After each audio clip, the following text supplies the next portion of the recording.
I'm Jennifer Campbell, creator and host of the Systemic Leadership Summit. Welcome to this session. And in this session, we'll be discussing the importance and the power of diversity and creating an inclusive organization. My guest for today is passionate about the possibilities that a diverse workplace brings to the table. She will share from her knowledge, experience, and views about diversity and inclusion, and her name is Pilar García Sánchez. Pilar is a strategic business development manager at Medtronic, which is a medical technology services and solutions company.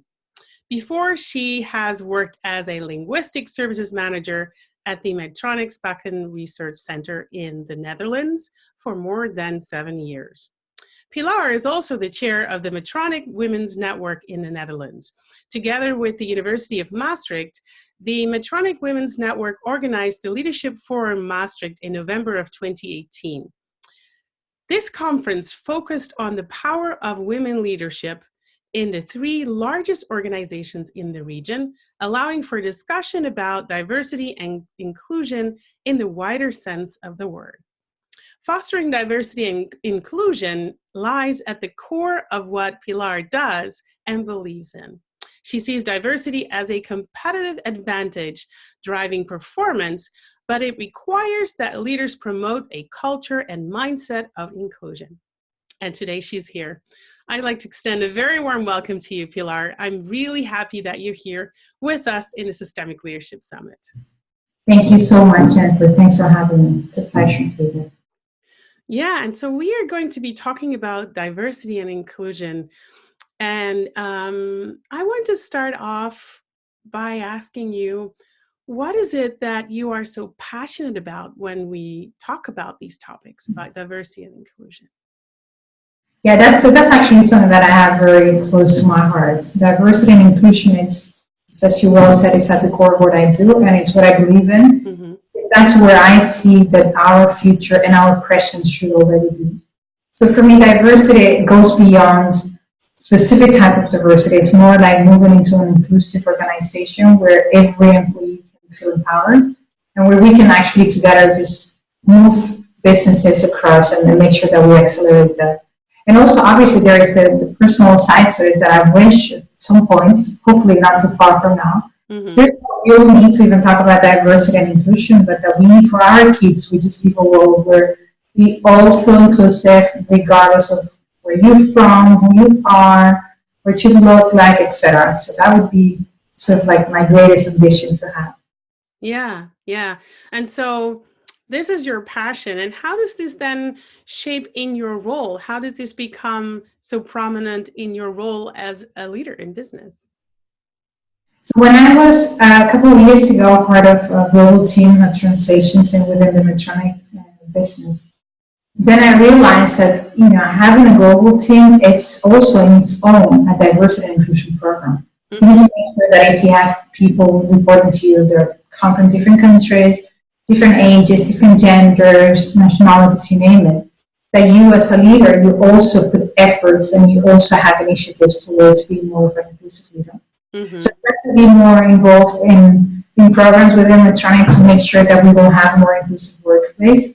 And then I realized there's something around women and diversity in leadership and diversity in a broader perspective that really speaks to me.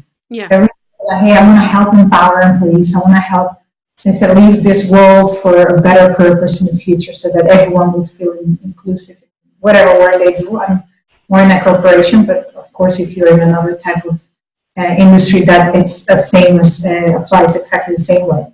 Yeah. So I thought that there was something that we should all do as leaders, mm-hmm. and lead by example. And what better way to lead by example than actually taking it at the core of your role?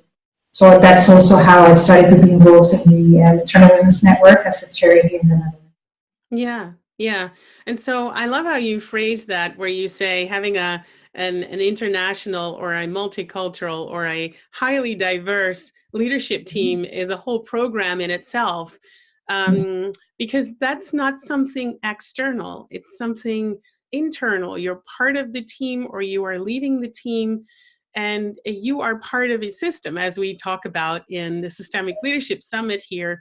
you are part of this system, and you are experiencing this every single day.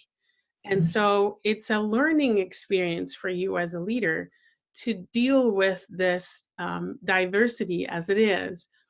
And as you said, what hit home for you is that there was something around women diversity, and in this context also of leadership, that brought you to a bigger, more purposeful type of expression of what you want to put out there in the world. Yeah. Absolutely.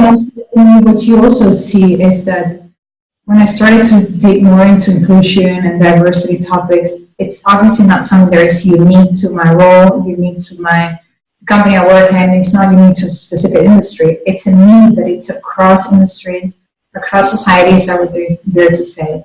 So it's something that we should all, at least in my view as leaders, have on our radar. Whether you put a lot of emphasis or someone else puts it instead of you, but at least that we're all aware of the fact that we should be having an equal representation in our workplace of what the society is out there, or what your partners or your clients are. That's what we're striving for. Yeah, yeah. And so, so you say, what I experience and many people experience is that there is a real need for diversity and for people to be included, even though they have a different demographic makeup than the average or the majority, or because it's important to see that representation. And this is something that I really want to talk to you about this representation, because what we've seen over the years is that leaders who try to create this diverse, inclusive organization, or to hire more people who bring in more diversity to their teams or departments or organizations, is that they use the numbers, they use affirmative action in order to get to this diverse team or diverse organization. And what do you think about these type of approaches where people say, okay, let's just have a 50-50 percentage of women, or let's have more cultural backgrounds in our team and put this and this number to it. So how do you look at these type of angles when leaders take these on? So when you look at starting diversity programs within an organization, it's the simpler way, quote unquote, to just say, well, I'm going to put a number and I need to hit that goal.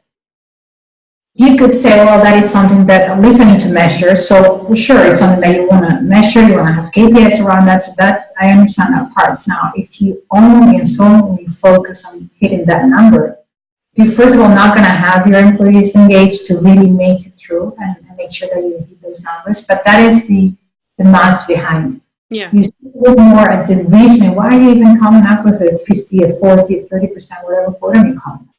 You want to make sure that your employee base is actually empowered to, one, be more developed, right, and developing themselves more in the future. But also, if you are like we are, for instance, trying in the innovation world, you want to boost that innovation. And that is not going to be measured by how many people with different backgrounds you have or how many women in leadership. So it's something that I always say, don't stick to just putting a number. Mm-hmm. Those kind of angles make it focus only on, well, I have a number to hit, and the moment I hit the number, I'm there. No, because inclusion is not about having that number. You may have the right number of people in your team, you may hit all the quotas you have, but if they're not empowered and feel engaged, they may be leaving in no time. And then you need to start again on So it should be a much more inclusive approach in its own, where you look at different aspects, and the numbers may be one of them, being the least important of them. But it's also something that you want to have done within your company, and that it's agreeable and everyone will be chipping in for it beyond the actual number of it. Yeah. So this is because I'm also trying to give words to this. So when leaders come up to me and ask me, okay, Jennifer, why isn't it just a numbers game? And what you just said is, one, you're going to miss out on a big chunk of when it comes to the empowerment and engagement of people. So if they feel like they were hired just because you are trying to hit some quota, then that has nothing to do with being inclusive. And two, reaping the benefits from having a highly diverse team. For example, when you look at the correlation with innovation, something that you're actually trying to accomplish with your organization, there's a positive correlation between the two. But you also point out that you're not there, you're not innovating, and you're not leveraging the diversity if you just look at the numbers. Yeah, and also if you really want to leverage that diversity, you can do it by means of making sure that people actually feel like part of the team. Yeah. Wouldn't feel, well, if I want to have, I don't know, 10 women in my group, I just have 10 women. I'm going to hope that they're all going to be innovative when they come into a room, and they're going to have like fast decision-making processes, etc. You only get there once you have truly one engaged employees, but also just an inclusive environment where you say, doesn't matter on numbers, we may not be there with numbers, but we are there with having people with different backgrounds. Yeah. Because that's where creativity comes from. You have different type of heads, if you like, put into one spot, and you say, well, by having them interact with one another, that's where something new, something cool and modern can actually flourish. And you as a business in that way. Yeah, yeah. Because in the end, it's all about the interaction and what comes from that interaction, from the different angles and the diverse qualities, viewpoints, and competencies, but also views of life, or views of work, or views of the process that emerge from that interaction. And speaking of interaction, I briefly want to move into a context that you and I both know, since you are one of the organizers of the leadership forum that I mentioned earlier when I introduced you in November 2018. And this was actually an event where women leadership was at the core of many of the sessions that we had there, especially because three of the leaders of the largest three organizations in the region, the top leaders were all women. And so we had a discussion with them about leadership and how they experience diversity also. But let's start at the beginning. Why did you organize such an event? Yeah, that's interesting, because we had been for the last, what was it, a year or 2 years, trying to really look at our landscape locally in the Netherlands and say, are there organizations having diversity and inclusion in their programs? Or are we the only large organization that really has this as a program? So when looking outside with our partners, we realized that some of them were not having it on the top of their agenda, and some others were. Mm-hmm. But beyond that, we saw, well, there are three major organizations, public and private ones, that are led, as you were saying, by three top women who want to actually share their experiences and talk about what it was like to be a woman and be a leader in the healthcare organization. Mm-hmm. So let's make sure that we get that interaction between the three main organizations and our employees, and also students, so often was also the university, can interact with one another and understand what is it like to be in this century, in this geography right now, in this region. Yeah. What is it like to be a woman in leadership? Mm-hmm. Or does it need to still happen so that we can make sure we have a more balanced leadership balance across the organizations? So we said, let's put a team together and make sure the three organizations can exchange information. So it was a knowledge sharing forum, mm-hmm. where we had, as you well know, we had workshops and we had several offerings on professional development. And it was very well, I have to say, it was very well received by we had 150 plus attendees from the different organizations plus the top leaders that we were interviewing. Mm-hmm. But that was really interesting to see that we all, at the end of the day, when it comes to inclusion and diversity, all organizations have the same issues, pretty much. Yeah. Whether you are a private organization, your governments, it's all around how do I make and get my employees be more empowered, and how do I help the business be advanced by leveraging diversity and inclusion. Yeah, yeah. And isn't that interesting? What you said just now about, we experience the same issues or very similar issues, even though we are completely different organizations. Some are in the public space, and some are in the governmental space, and so it's interesting how that discovery of, wait a minute, we have organizations, we're trying to reach our strategic goals, and we see that diversity could be leveraged so much more. And that's so interesting that you then discover, wait a minute, there's many similarities here. Yeah. There were really cool examples coming out of, even afterwards, like there were actual project managers that were reaching out to some people in the different organizations, say, hey, I have this actual problem. Yeah. We realized that we don't have enough diversity in our group, and I have this business case that I'm sure if I had a more diverse group, it will help me. Do you want to come over and be part of that solution making? And that's amazing. That's like you suddenly go from a forum where you just want to share knowledge and experiences and personal challenges, right? Because we had interviews also with the top 3 leaders where they were sharing their journey to get to where they were. Mm-hmm. Then you also had attendees themselves connecting with one another and saying, hey, I actually just need someone with a complete different background from me. Someone from the public space to come and give me another light to it because I'm like stuck with this project. And those intersections and new ideas were born by the very fact that we were just all in the same room, sharing the same kind of information and wanting to make a more diverse environment in our region. Yeah. So actually the event brought together diverse organizations, and where they discovered similarities in the problems, they started helping each other because everyone had sort of different type of ways of dealing with the problems, so that they saw in each other different opportunities for their own projects or for collaboration, and to uplift all organizations involved. Yeah, beautiful. That's something I also recognize from, obviously I did a workshop in the afternoon, and what I also noticed is that when people were actually talking, that they were finding similar things as we were discussing. What does it actually take to create a culture that is inclusive? What do we do about that?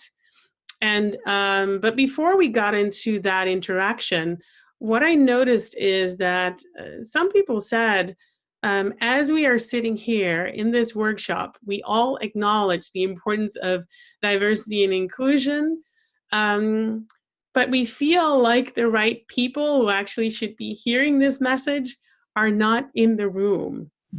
And I just wanted to hear your response to a remark like that, because I have mine, but I was just wondering, what does it do for you when you hear a remark like that?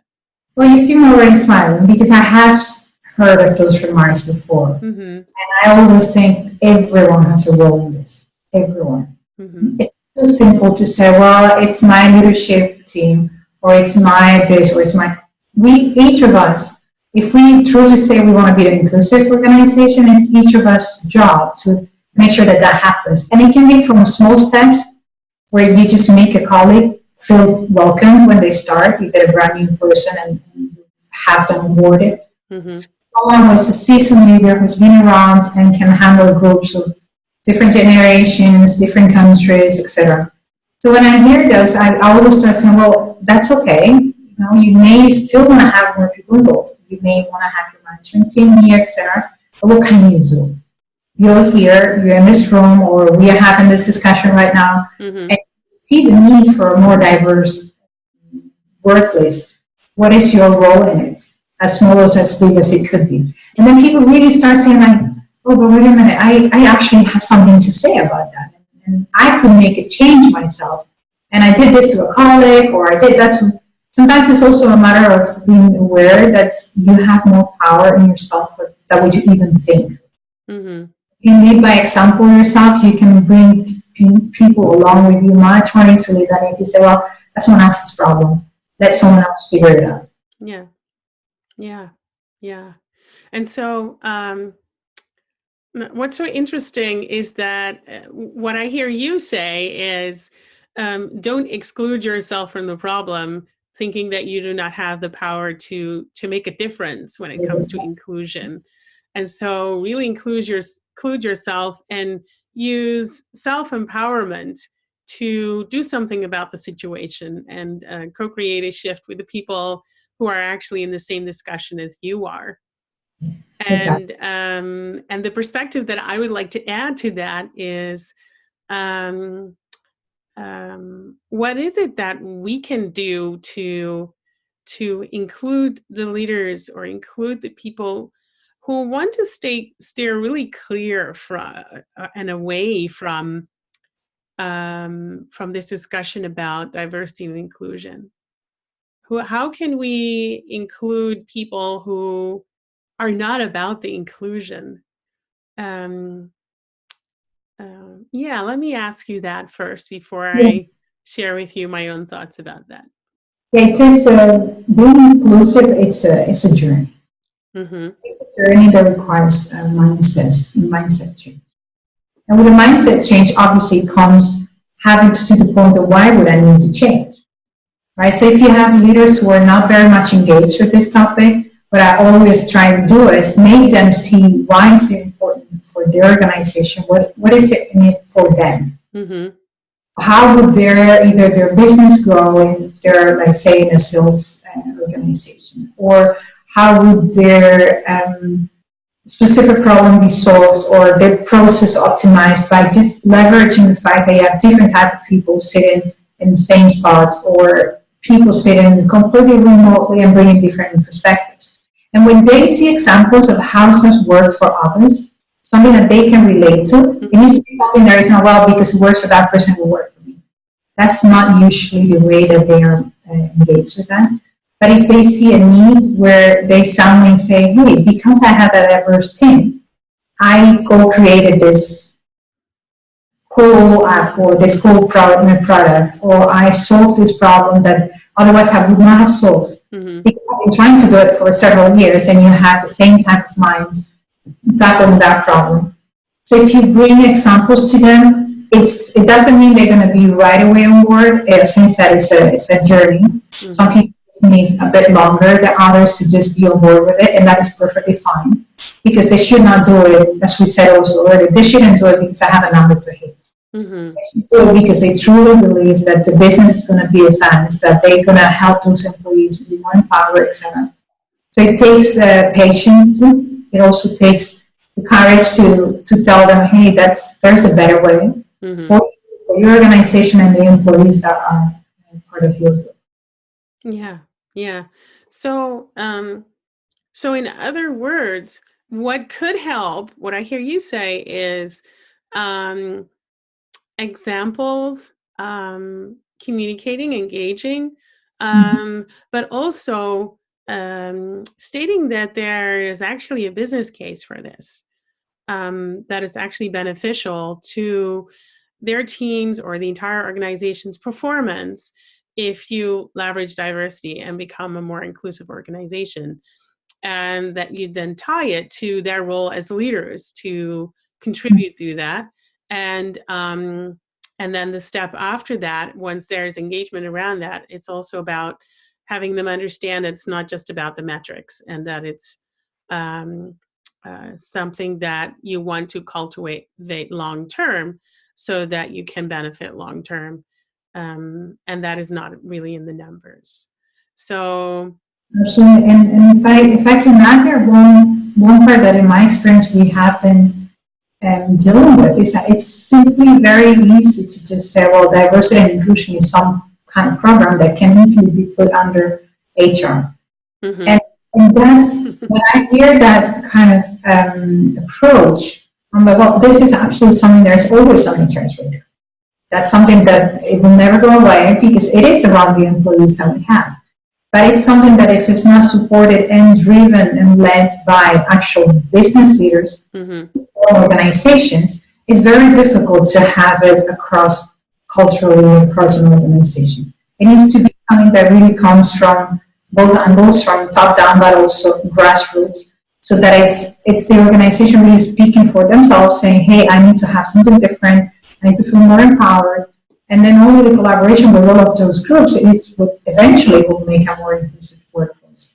But it can't just be one person's job, one group's job to pursue this. It needs to be that all levels of the organizations are engaged, and that leadership comes from all different angles, from people who have teams, people managers who don't have, from individual contributors, the day-to-day employee who doesn't have aspirations to become managers. Those are also extremely important to bring along in the whole journey of being a more inclusive organization. Yeah, yeah. So what I actually hear you say is diversity and inclusion is something. Well, I can't come up with a better word than systemic or whole system thing. It would be the same thing as saying, oh, the communications department is responsible for all communication in the organization. Meaning that no leader would be talking to their employees anymore, and nobody would be sending any emails anymore besides the communications department. That's going to happen. That's not going to happen. And so actually what you're saying is that diversity and inclusion is something that belongs to the entire system and everyone in it. And so it's part of your responsibility to do your own part in co-creating a culture that is like that. And we're gonna talk about that a little bit more. But I also wanted to address another side to what's also there, in my opinion, and that is that if you want to make a change around diversity and inclusion, then it's really easy to exclude the people who do not want to talk about it, who do not want to work with it, who do not come to the leadership forum and say, oh, you are the bad guys because you do not want to change. And the thing with that is that you're doing the same thing as they are doing, because they are excluding and you are also excluding. Yes. So, and that was an eye-opening thing also that I saw with people in the workshop, where we really thought, wait a minute, this is something that we all need to do, regardless of what the demographic is that we are holding at this point. So it's not about how many women do we have versus men, and how many of different cultural backgrounds versus, for example, all Dutch people, if your office happens to be in Holland. So it's everyone. It really should be that if you want to have an inclusive organization, it starts with it. It wouldn't make sense if we would say, for instance, from a Trans Women's Network, right? Well, this is around women in leadership, and we're not going to have men come along. We're not going to have them be part of the journey. That would simply not work. I guarantee you. It would be, you're excluding a large and very important part of our population if we were to do that. And we need to do it together. Because it's at the end of the day, it is a business case. So this is around having your employees engaged to help the business go further and grow more. And you can only do that if it's truly coming from every type of employee, whether it's different genders, whether it's different backgrounds, geographies, you name it. Like for instance, in my office, yes, it happens to be based in the Netherlands, but we're a global company where if you don't think globally, what you're going to be doing? Yeah. You're not doing extreme local things that just work for this kind of person, this nationality, and this gender. It's interesting to see sometimes that, yes, indeed, there are leaders who, I want to think that it's not purposely done, but they just don't see at first the point of having to be more diverse because they are probably used to doing things in a given way for a long time. Yeah. And it just takes, again, either an example or an actual leader who would say, well, I'm going to go for this. And others would follow. You always have the ones that just follow right away. And you will have the ones who just need a little more time. Yeah.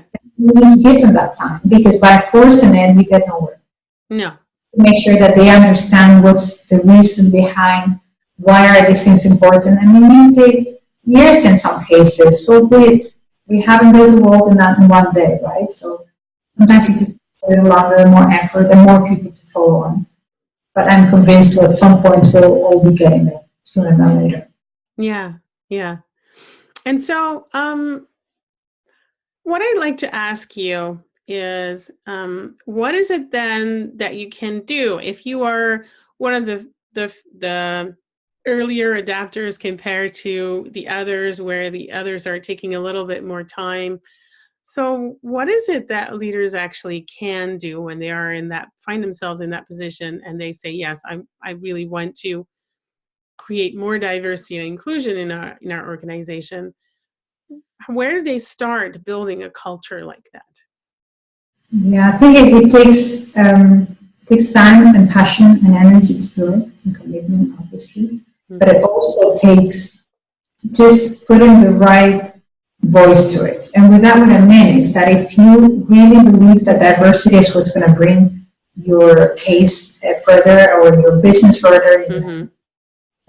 Enlarge your business, then you need to make sure that you're listening to your employees internally, but also externally. Don't close your eyes to the external world thinking, well, this is what Medtronic is doing and this is the way we're going to do it, but look outside too, to make sure that you can leverage from one another. So go to other organizations, whether they're in your region, in your same industry, and making sure also that all the different layers of the employees, including leadership teams, they are part of the journey. Mm-hmm. And then by doing that and leading by example, they get to a point where others will start to also see, why is this entire systemic approach to it important? Mm-hmm. What are we doing here? And then start to follow. But it cannot be, as I was mentioning, it cannot be one person's just go to the one group's role. It needs to be, because someone obviously is going to have to take the reins and just go with it and start putting structure, absolutely. But it takes a whole team engagement to go for that and really make sure that it's within the culture in an organization and it doesn't remain at the surface, it's just the numbers. Yeah, yeah. And so you mentioned just now the importance of listening to your team, listening to the people in your organization, listening to the environment in your organization, mm-hmm. interacting with other organizations, whether it's regional or in the same industry, mm-hmm. And having all these different interactions. What is it? Where do you then look next? Because then you have all these different viewpoints and experiences and ideas about what an inclusive culture could look like. What's then the next thing that a leader can do in a more systemic approach in co-creating this? I think it's time to take action. To take action by means of at least select where can I start. Also acknowledge the fact that you cannot cover everything in no time. Mm-hmm. So you better want to start small and do the job and then prove it and then move on to a different project or to a different organization also within your group so that everyone can be inclusive. But it goes from you start brainstorming, for instance, what do you want to do? What is the kind of activities that we want to have? But at some point you need to be like, hey, I also need to take some risks. And I need to think of this is the kind of culture that I want to have. So let's put some programs around that and let's make sure it's strategic enough that things get to be followed through. Mm-hmm. Once you start having 1, 2 examples, 3 projects, things that really have changed thanks to that co-creation that comes with inclusive environments. Mm-hmm. Then is when you can say, okay, now I want to expand it and make it broader. Yeah. I don't think of go way too big and then feel like, hey, this is a really big monster to tackle and it's impossible. because then also your employees who are involved there, they're going to be completely out and not engaged to continue with the journey. So you really want to start smaller and say, hey, I understand the points. I was understanding a lot of leaders out there who are not supportive of this, but let me prove that this is actually going to work for you. Yeah. And once you get people to start talk about it and be more aware of it, and at some point it start to spread naturally, rather than you having to force it from an inclusive perspective. Hey, this is an inclusive program. I want everyone to follow. No, Yeah. You would say this is a proven program that we've been doing, and this is why it was worthwhile doing. This is the business case for it. Then people follow through much more easily, and they do see the benefits of diversity and inclusion. Yeah. Yeah. So you're saying taking action and taking the successful projects and the success stories around what you've been initiating and taking action on to share with others and say, I took action on this, and you are probably able to do a similar thing in your team or with your projects, or when we work together across departments, for example. And one thing that popped up for me is also, do you also talk to the customer about inclusion?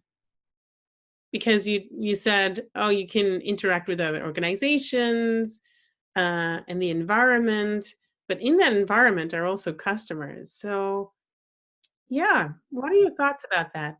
I think we should talk more. Mm-hmm. We do talk, but and not only in our organization, but just in general, in every, at least from the corporate world, Yeah. that can speak about. It's something that at first you said, well, let's talk business, and business should also be let's talk around inclusion. Because inclusion is what's making sure that your business is still going well. Yeah. So do we talk to them? I think we do. Do we talk enough? I don't think so. I think there's more room to also understand from them, hey, what are your needs when it comes to inclusion? Or are you only interested if, it's part of our business, for instance, delivering on product and services. So you could say, are my customers satisfied enough when the products are there? Or do they want to have a say also on how the products are made and how you get to a creative moment where you get a new product, innovation, etc. Mm-hmm. So there's more interaction there. Now, probably the difficulty there is indeed knowing, is it about the product or the service that you're serving, or is it about more who are you as a company? Mm-hmm. So in the who are you as a company, we do a lot. And there I have to really admit that our teams are very much engaged in talking about diversity and inclusion and engagement, like beyond ourselves as Medtronic, so really externally. Yeah. Ensure that other companies know not only that they know what we do, but they're also part of it. And that's an example here for us in the Netherlands. Yes, it was the Leadership Forum and other initiatives also that we've done around that. Mm-hmm. And it was also globally. And our teams globally, they go to different companies and learn from them. So it's all around having that active listening part that we talked about, having it internally with your employees, but also externally, because there is a lot to learn. Mm-hmm. We're not the only ones, so I was mentioning before, we're not the only ones who are looking at it. No, absolutely not. And I'm glad we're not, because there are different ways to approach inclusion and diversity, and you want to make sure that you learn of the different ways, and then you choose the one that resonates the most to your people and your teams within your group. Yeah. So we could still talk more, absolutely, but we are in a good shape right now to really say, hey, the journey that we've gone through, it's tremendous the last few years. It's something to also be proud of. Yeah, yeah. So I love how you tie the process around diversity and inclusion, especially when we're talking about the interaction with customers, that you make that distinction between talking to your customers about products and services and how satisfied they are and how involved they want to be in that, and also who you are as an organization. And apart from talking about company image or corporate governance, it's also about how do we identify ourselves, and is diversity and inclusion part of our identity, and that requires that if it's part of our identity, then it should be visible in our environment in terms of what we actually do. So do we walk the talk? If we want to be an inclusive organization, what does it then look like, and do we actually look like it? So that's something that that I'm also getting from you. So thank you for that distinction, because that's especially the identity part it's just a different angle. Yeah, that is what drives your business and your employees. We do have it on the chart. We have it. It's actually in our mission, our written mission for our founder, and that is in there, where we need to not only be, in other words, a good citizenship employment where we can obviously help others and make sure that our community comes along with us, but it's also represent the society you're in, be diverse, be inclusive, and make sure that all of those different angles and different minds are connected so that we can leverage and be more innovative with that respect. So it is very, for us, it's really in our DNA. It's something that we live and that we breathe on. Yeah. It's something that we need to keep doing, and it will never go away. It will get, yes, to a point where we're like, we maybe don't have, hopefully, we don't have to have specific programs on that because everyone sees it as a normal thing. It's default, and we don't have to make special things to it because everyone understands we're all equal. We're different, but we're equal at the same time. So that should be the nature of it. But it is very important, you're right, that it's part of the DNA of a company, of the mission of a company, to really say, I want to have my workplace be represented by who we are. And we say we are an inclusive company, so you need to exactly lead by example and make sure that those programs are actually being run successfully within the company. Yeah, yeah. And that brings it full circle when it comes to creating an inclusive culture, is because culture goes beyond the way we do things around here. It goes beyond that. It's something that's part of your DNA. It's the word purpose came up to me again, like who do we want to be, or who do we want to represent in the world, and how is that expressed through our business actions, through our leadership, through our interaction with our customers. What's our responsibility in the region, and how do we create inclusion in that as well? So, yeah, beautiful. And so, if we take it a little bit more closer to home, then what do the diversity and inclusion actions or activities in your day-to-day role as a leader, what does that look like for you?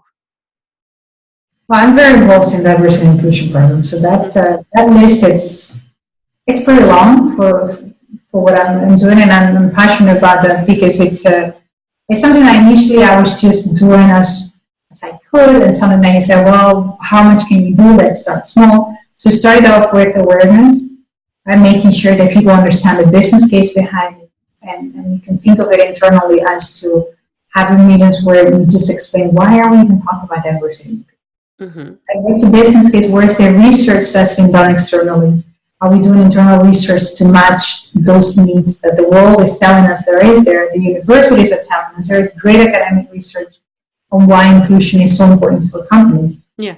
Started off with a lot of awareness and a lot of knowing this is something that you should all have on your radar. And then it moved into the part that it's more like action taking phase, where you say, well, now, yes, we know enough. You can never know all of it, but we know enough of why diversity it's important for a corporation or for an organization. Let's put some programs, specific programs in place. So programs that we've, for instance, rolled out already very successfully, it's our own mentoring program, where we have our employees matched mentors that meet their needs of what they have so that they can move forward in their career. We've had, and we will now start also to deploy programs around business acumen to make sure that we can help employees who say, hey, wait a second, I actually don't have enough financial knowledge. And that is the gap that I see for me to become a leader in the future. But we match cross-functionally because that's again where the beauty of collaboration comes, where we have different functions, different backgrounds all together working under the same shared lead. We match them up in projects where they get to put their knowledge or the lack of it actually into practice. So they come out much stronger, being much stronger leaders. There are a variety of things. There is also part on what we do in networking and partnership, which is where the example we were discussing earlier of the leadership forum event comes in. Mm-hmm. So we do also a lot of that since our employees have asked for forums where they can connect with one another. As a large company, you can imagine that sometimes you just get into your own tasks and you're like, okay, this is what I do and this is the kind of stuff that I have to do with. And you sometimes can forget that, hey, this is a very large company that has immense opportunities. Within your role, within your function, but something completely different. And you only get to know of those if you are actually interacting with your colleagues. Yeah. So we try to be the, if you like, the facilitators there to have a forum where you can have workshops, for instance, on professional development, so like more on the skill setting and making sure that everyone gets at the level of the skills that they need to have their role, but also just opportunities to interact with other colleagues, with leaders, to get to ask our leadership team, so how should I do what you're doing? How did you get there? Where are your bottlenecks, or what are the different challenges that you've been experiencing in your career? So it goes from front on mentoring, on networking, a lot on professional development too. And all of that is always assessed by partnerships. Yeah. And I personally with that pretty much every week. And we have a dedicated team that also does a lot on programming for diversity and inclusion. So it's a really cool thing to do. Yeah. Yeah. It brings a different angle to the business. Yeah. Yeah. And so you mentioned about the various programs and workshops and initiatives that are put in place to actually bring people, highly diverse people together, or even when one person has a lot of knowledge and skill in one particular discipline or area, to get paired with someone who does not at all, and how they can learn from each other or co-create something from their different viewpoints and perspectives and skill sets. And what is it then that you do in that? Do you organize them, or do you facilitate the workshops, or do you have sort of like a program type of role? Where do you find yourself? So I find myself as the hub leader. So that means I'm the chair of Metronom's Network in the Netherlands. So I provide strategic leadership to the team, to our executive sponsors. Yeah. So we work on annual programming, which means that sometimes if it's a topic that I happen to be the expert on, then I can be the one running. So for instance, for the leadership forum, if you will remember, I was hosting the forum and I was the one interviewing the three leaders that we had. Yeah. When I started as the chair, we were not a large group. It all starts small, right? So in the very beginning, I was very involved in all of the things that I've mentioned and above that. Going from organizing activities to finding sponsors to writing up communication. And then as we were growing, because you start small and people start to see, hey, this is actually something for me. Leaders start to see this group is making very important strategic changes in our organization, and they help in our cultural transformation really be much more advanced. So then we started to have a larger group, and now we really up to, so we have 5 different locations in the Netherlands, are part of our network, and more than 420 members in the network, which is a very large number, out of which there's an actual team of around 30 people that do the day-to-day activities. So they are executing on either organizing events or the mentoring program that I mentioned. So we have dedicated tasks there. So I now could move more into a role where I'm guiding the team, I'm coaching the team, and I'm being more of just providing that leadership guidance that is needed together with our executive sponsors. So we're at a much more mature level of leadership right now, if you would put it that way. Yeah. So there are engaged employees that's the true beauty of it. This comes from employees. Yeah. Yes, we have our executive leadership teams also globally with great programs around that, and also saying, hey, everyone should be having that. But the power of Internal Women's Network is that we go from the global initiatives and the global strategy into how do we localize it for our region or function. Mm-hmm. So for us, yes, the Netherlands is a country, but we also have functions like IT, for instance, having your own hub, which is also doing really, really well. So we take it from global into localizing and making sure that it works for the people that are actually here and the ones who need to be a part of it. And they're the ones at the end of the day who are empowered to keep things moving. Yeah. You only do it with one leader. It happens to be me. It could be someone else who takes up and say, hey, I'll continue this too, right? But you need to have a strong and engaged team behind you to make sure that things can actually happen and that changes happen. Yeah. And I'm pleased to have that. So that's something that we're very proud of. Yeah. Yeah. It's so, thank you for sharing that and what you do to really increase the inclusiveness in the organization, from what you've been fulfilling from when it started really small and how it's progressing and growing, and how this network is just expanding, and how many members you have now. And it's so interesting. It's like starting a new system within your organizational system that goes through its entire growth phase. Yeah. And how you started small and did all the things, and then where you are now, where you have much more strategic position when it comes to diversity, inclusion, and the Medtronics Women's Network. So could you share with me this piece that you just shared about how you've been growing it, how you've been active, how you've been contributing in all kinds of different places up until the point where you are now? How did this impact your role in business development, and also how did that impact your life? That's cool. I started the last one. How did it impact my life? I think it made me, honestly, it made me be a better person. Mm-hmm. Because you start to realize that it's really about the others, and it's really about the people who say, hey, I have a dream or I have an aspiration, how do I make it happen? We have a lot of that. We have a lot of women and men in our organization who say, well, I have an aspiration, but I have no idea where to go, how to get started, who to go for help. So the point of being from a Internal Women's Network perspective and say, well, I can provide you some resources that help you grow. That gives me satisfaction.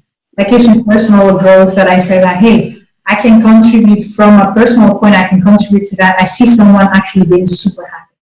I see someone saying, I didn't know I wanted to be a people manager, for instance, and now I've seen examples, you've given me guidance, resources, you name it, and I'm empowered enough to say, yes, I take my development into my own hands, and I'm going to make sure I work with my manager to become a manager myself in the future. Yeah. So on the one hand, as a person, it gives you personal satisfaction to see that what you're doing, it actually has an impact.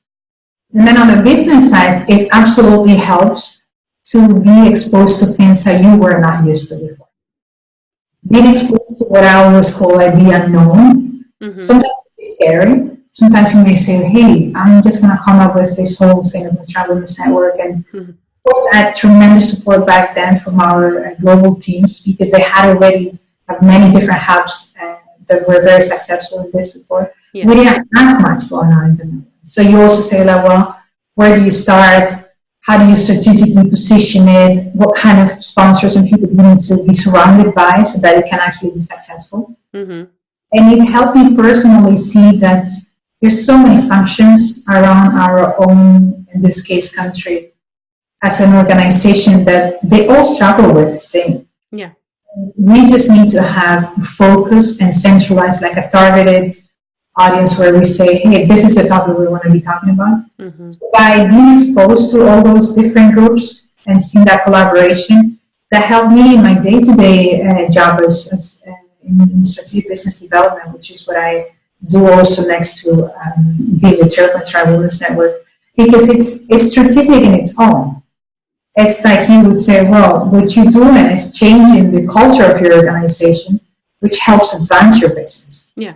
Doing that, you meet so many different potential partners, Mm-hmm. potential customers, yeah. that you at the end just talk about what you do next to your role in leadership, and they're like, well, I actually need also help with that. And we've had really interesting connections where we'd say we start with diversity and then we move into we actually business partners in our actual other type of activities that we do. So on both fronts, it's been a beautiful journey to go through. Yeah, I can imagine. And I love how you summarize the personal part about that you feel that it made you a better person, and that it's about other people and the connections that you create. And another one that I found very important about what you just said in your role is, the ability to be in that space of the unknown, and to just start connecting with others, to see if what you're trying to create, if you can actually make that happen, and then discovering that what you are creating is a need for others as well, and that sort of results in strong business connections and no doubt also strong personal connections. But those are my words, so I'm just checking with you to see if that's absolutely spot on. yeah. Um, Pilar, I could just talk to you for hours. I think it's so fascinating where you find yourself, and looking back on where you got to the point where you are now. But we're almost closing off. Our time is almost up. And I want to ask you one more thing. And that's something I also ask many speakers in the summit, and that is, we talked about many different aspects of diversity and inclusion in this conversation. If there is one thing, if it were up to you to say only one thing that you'd like our viewers to take away from this session, what would that be? One thing, I would say be courageous to go and take a risk and put everything you can in diversity and inclusion, because it will be worthwhile doing for your business, for yourself, and for your teams. Don't step back and say someone else is going to go do it, but you have a role in yourself, so you should be the one trying to drive this too. Whether it's big or small, make sure it doesn't go unnoticed from yourself too. We can end on a better note. Pilar, we've been talking about diversity and inclusion, and what it takes to actually have more of that in your organization, and how you can take action, what it can look like, what the impact of that was on you in your role, in the different roles that you hold, and also what that meant for you personally. I think that many people can take away a lot of inspiration from what we've been talking about. So thank you so much for being in conversation with me here in the summit. Thank you very much. It's been a pleasure. And yeah, it's always just let's keep the discussion open so that we make sure we have a more diverse and inclusive organization altogether. Thank you so much for your time, Jennifer, and for everyone and all the viewers. Yeah. And for everyone who's been watching, please listen to Pilar's call just now. And I'm going to second that, as you are used to me saying at the end of different sessions, is that if you want to take the conversation further, especially about diversity and inclusion today, then go to our online community space. There you find new people, diverse people, but we all have in common that we like to look at things systemically. So if there's someone who does not, that could also be very interesting and enriching to include them in our discussion.